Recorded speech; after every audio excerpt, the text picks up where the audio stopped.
hem juntat per netejar el que és la Mar Xica, la zona de la platja, la zona de la Rambla, el pàrquing, la zona d'aparcament que tenim aquí al costat i la veritat que sorpresos, perquè sí que sabíem que era algo que feia falta, però el que ens estem trobant és una barbaritat. És una barbaritat que aquest ajuntament pugui deixar les coses així, perquè està clar que culpa no tenen de que la gent embrute, però responsabilitat la tenen tota i tenen que ser particulars i gent que té iniciativa de fer-ho, els que hem de vindre i hem de netejar i hem de fer una feina que no ens pertany, perquè és una feina que tindria que ser feta per l'administració i és una feina que s'ha de fer perquè l'exemple de les 8, 10, 15 bosses de basura que hem tret és perquè s'havia de fer.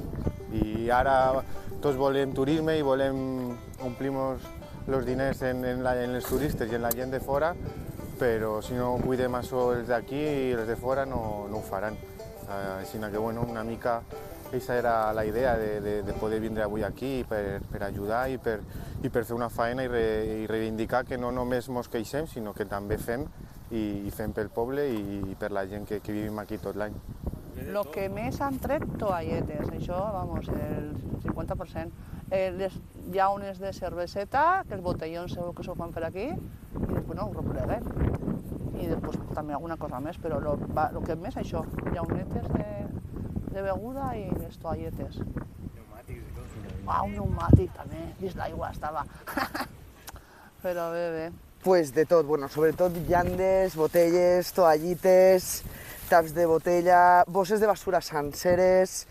Vull dir, la veritat és que, bueno, un coixí, en esta, per exemple, és que n'hi ha una mica de tot. Moltes llandes. Però, sí, llandes, moltes. Llandes és una de les coses que més estem agafant, vull dir, és increïble, És increïble. A mi el que més me crida l'atenció és que el nostre Ajuntament està pagant 11 milions d'euros per la contracta de la recollida de residus. No ho sé, en 11 milions d'euros jo penso que un poble tindria que estar més que net, no? O almenys, si en aquests 11 milions d'euros no es pot acabar de... Doncs fem campanyes com esta. Fem, no?, que el nostre poble estigui presentable i net. Tot això, al final, va a la mar. O sigui, vull dir, no va a un altre lloc. Tenim la sort de que els nostres mariners, sempre ho defenem, que els nostres mariners no només pesquen aquest peix que tant ens agrada, també pesquen tota la brossa que se'n va cap a la mar. No ho sé, pensem que és una pena que no tinguéssim, que ni siquiera es faci una conscienciació de com està el nostre poble, perquè molta gent que sortim a passejar diàriament pel terme, doncs sempre anem en la bosseta i acabem sempre en la bosseta plena, no? Avui han fet una mica aquesta activitat de conscienciació una miqueta més forta, no? Perquè ja veus que som 14 persones avui arreplegant i ja tenim una pick-up plena, no?, de brossa, no sé quants quilos seran al final, però en una hora m'ha arreplegat moltíssim. Aquesta activitat va partir un poc d'un dels nostres militants que va plantejar la possibilitat de fer alguna acció per tal de conscienciar un poc, perquè efectivament tenim moltes queixes de que la nostra població està bruta i vam decidir, ja que la gent està conscienciada en el tema dels residus dels plàstics a la mar i a les zones naturals, fer una primera neteja per aquesta zona litoral de la Mar Xica i de la Rambla de Cervera.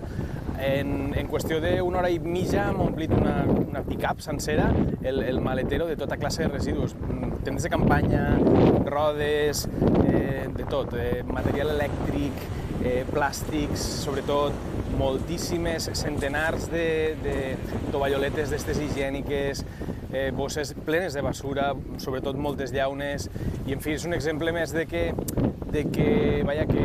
s'ha de netejar la població, especialment tota aquesta zona on els residus se poden arrossegar bàsicament cap a la mar.